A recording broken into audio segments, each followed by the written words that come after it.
schedule stuff. The 49ers had the easiest strength of schedule.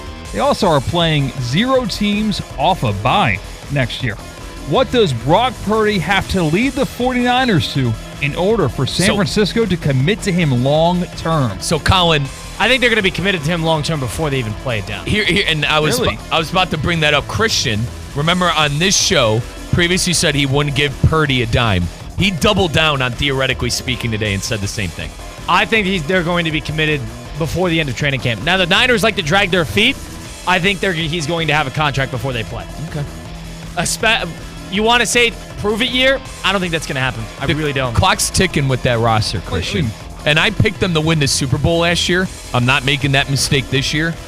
I don't know. I like Shanahan a lot. I think he's a great coach. I just don't know how good some of the players on that team are anymore. Do the Niners want to deal with this every single year? Do they want to deal with contract dispute after contract dispute after Trent Williams sitting out, and then all of a sudden they got to figure out how to pay Ayuk? They got to move Deebo Samuel, or they're going to trade Ayuk at the deadline. Now Purdy, they want to go back and forth with him and make him do a prove-it deal. I don't think it happens that much anymore with NFL good quarterbacks, especially proven ones, and Purdy is proven.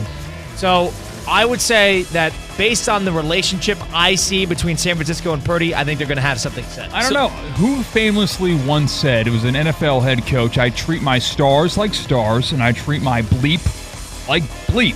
Brock Purdy was the last pick in the NFL draft. Brock Purdy's not holding out. Right, but my thinking is you're talking about actual money. Jamar Chase, they let him sit, and listen, I'm not saying Brock Purdy's going to get the equivalent of a Triple Crown, but it costs them more money to wait, especially with a quarterback. Not if you don't sign him? Well, then if you're not going to sign him, then they should have drafted a quarterback this year.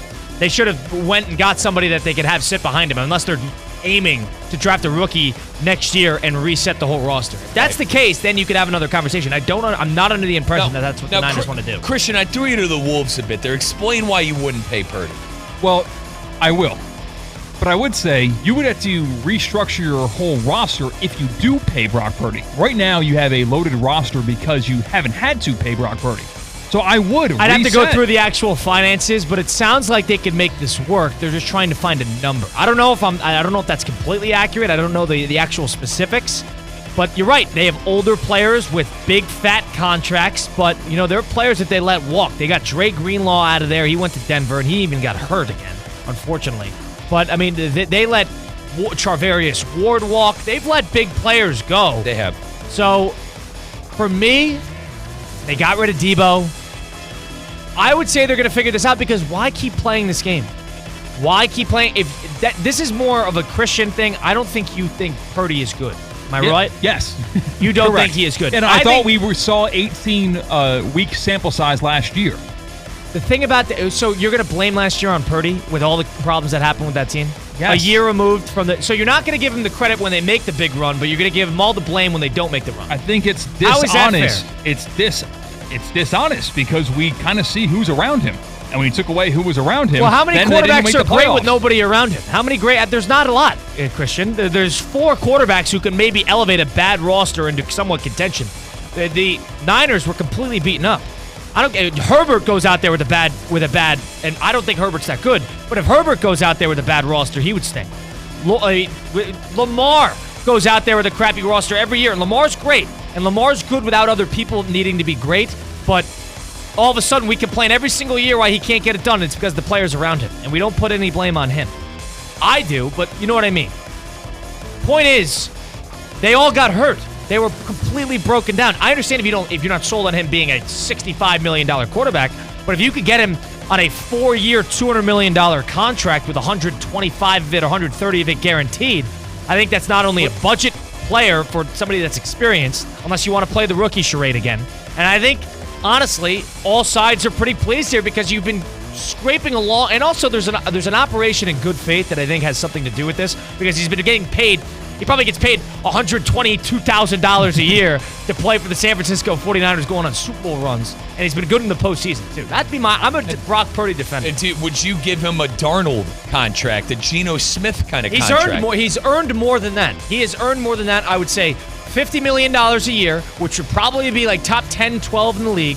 And I would say make a hefty sum of it guaranteed, make it a 4-year contract, and if he's solid and if he has a good year, $50 million, and let's say Brock Purdy has 32 touchdowns, 8 interceptions, and they pretty good. They win 10, 11 games. I think that would be viewed as a huge bargain comparatively to rolling the dice. The Niners are hoping that Brock Purdy's good. If they're hoping that he's good and he's great, then all of a sudden you got to pay him $70 million. Now, I agree with what Colin's saying, but I also I'll listen to Christian because I don't think Shanahan can stomach 12 interceptions in 15 games.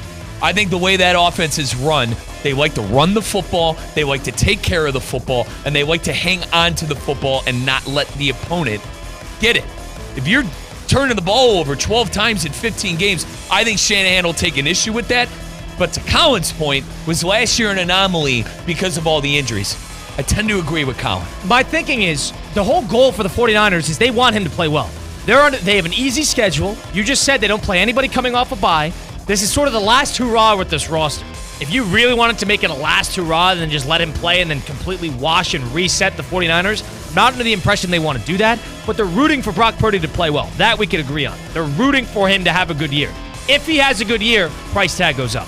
And all of a sudden, when you can pay him probably $50, $55 million, maybe even 50 is the number I'm looking at. I'm not sure what the reports say. Instead, if he has a great year on a prove-it contract, he's going to be asking for 70. And they're going to have to give it to him because he earned it. And maybe they let him walk and say, good riddance, we're not dealing with it. But then you're just operating in bad faith. And I'm not sure if that's the impression the Niners want to give.